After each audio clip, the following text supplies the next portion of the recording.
Today, we will be discussing some of the real-life secrets hidden in Robert Eggers' movie, The Witch. It is one of the most well-made, immersive, and interesting films I have ever watched. But what you may not know is that this movie is full of real-life secrets and codes that tell an entirely new story.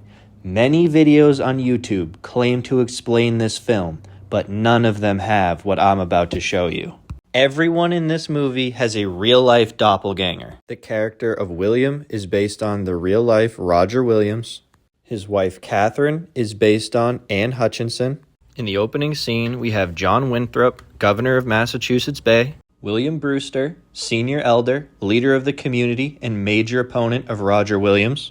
Here we have John Cotton, a well-respected minister of the colony who also took part in the trial of Anne Hutchinson. Most of the events and dialogue are also taken from real life.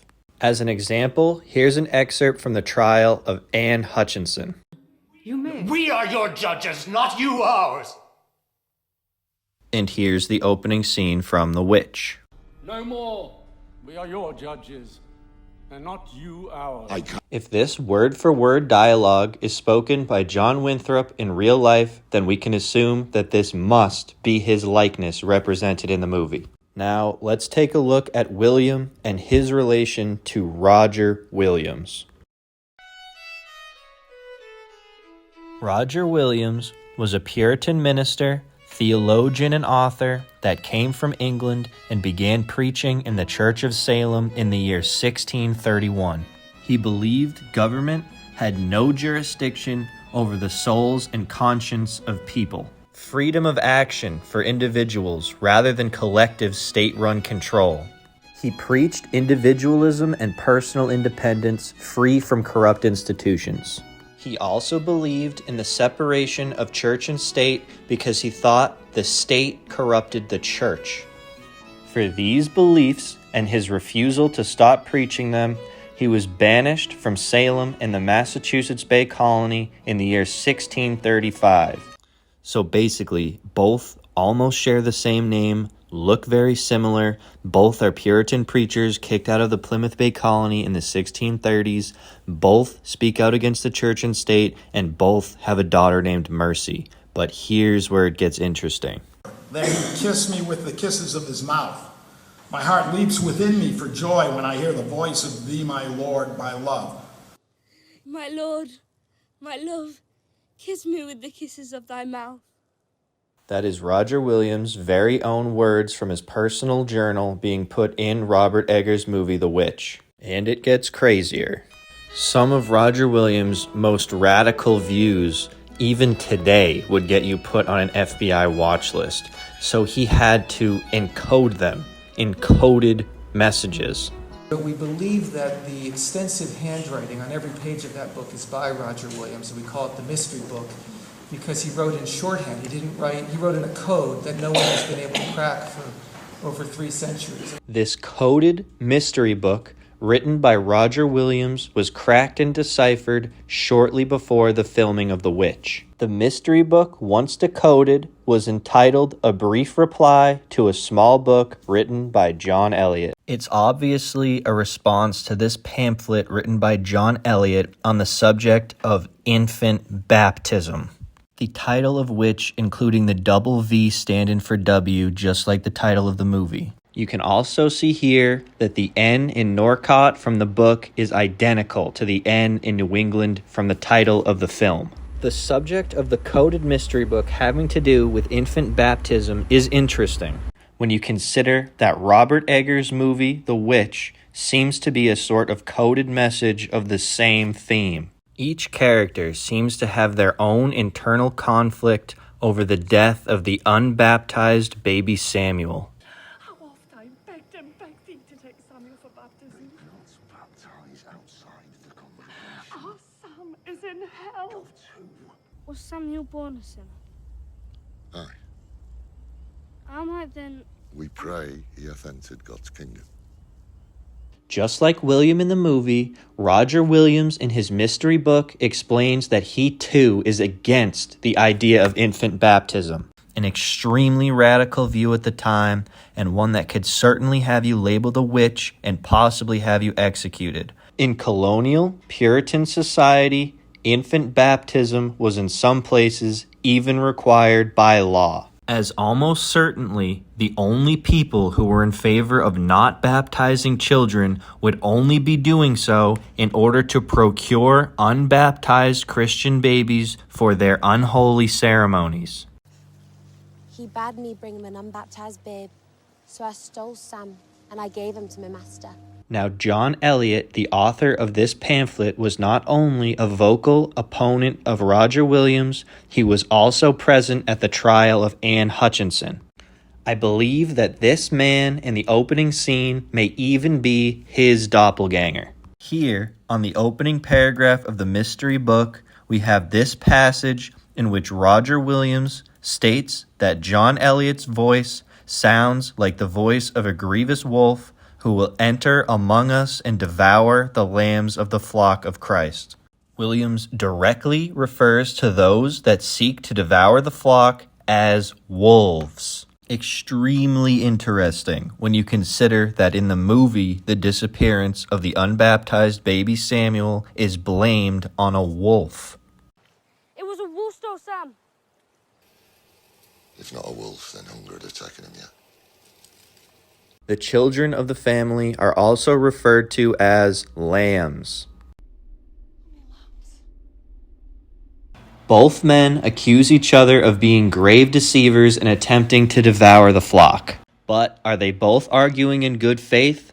Or is one of these men a liar? Another major theme in this film is lying or not telling the truth.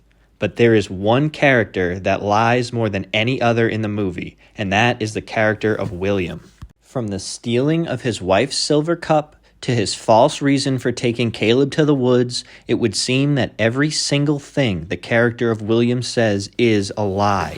You've broken God's covenant, you're a liar. Baptism in both books is said to be symbolic of one's covenant with God. And in Eliot's book, he says those that deny their child baptism break their covenant with God.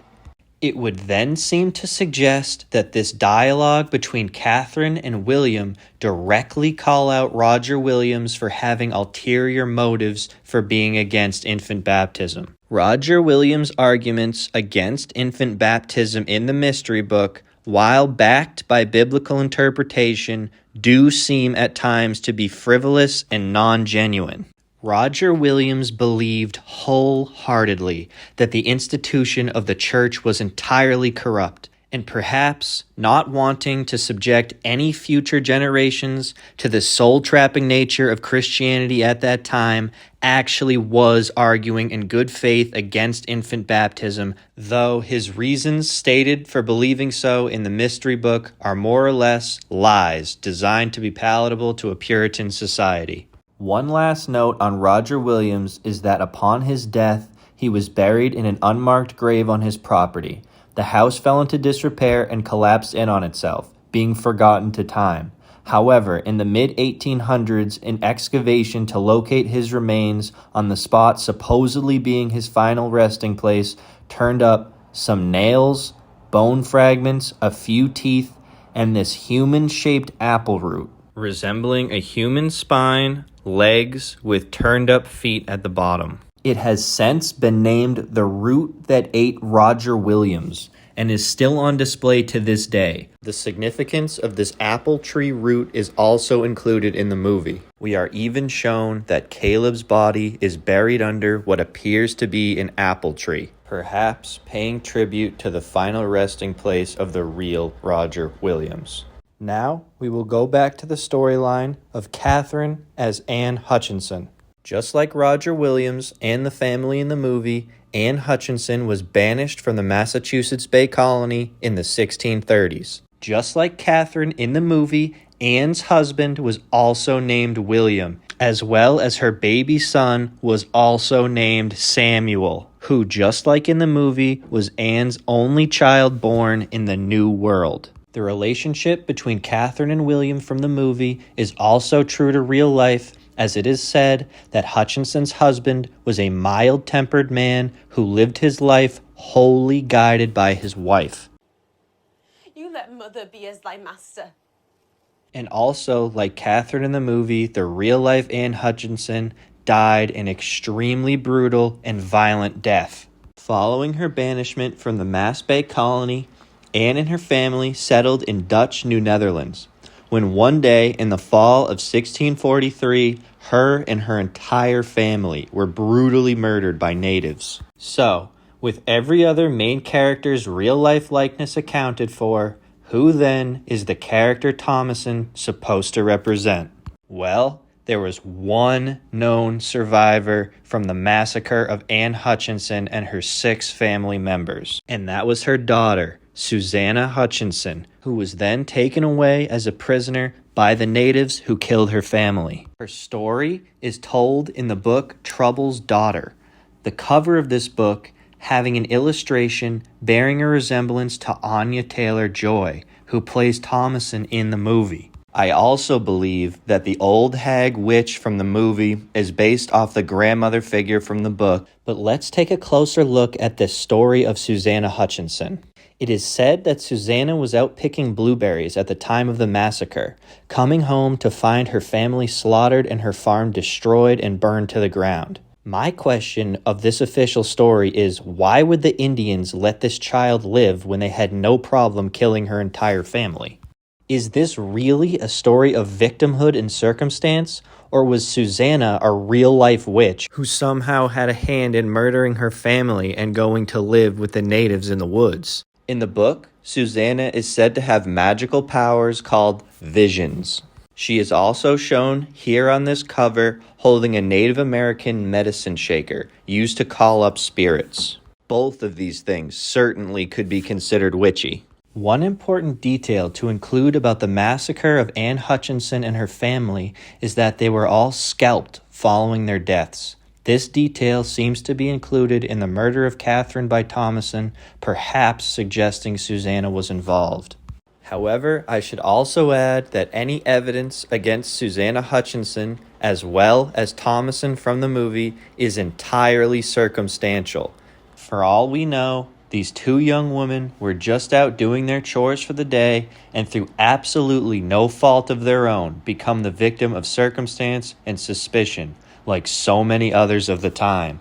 There is a lot more still to say about this masterpiece film, and I have many more secrets still to share. If this generates enough interest, I will make a part 2 video exposing all the rest of the secrets I have discovered in this movie. I do all my own research, and you will find this information nowhere else on the internet. This is one of my all-time favorite movies, and this is just my interpretation of the film. Please remember to like and subscribe for more content, and thank you for watching.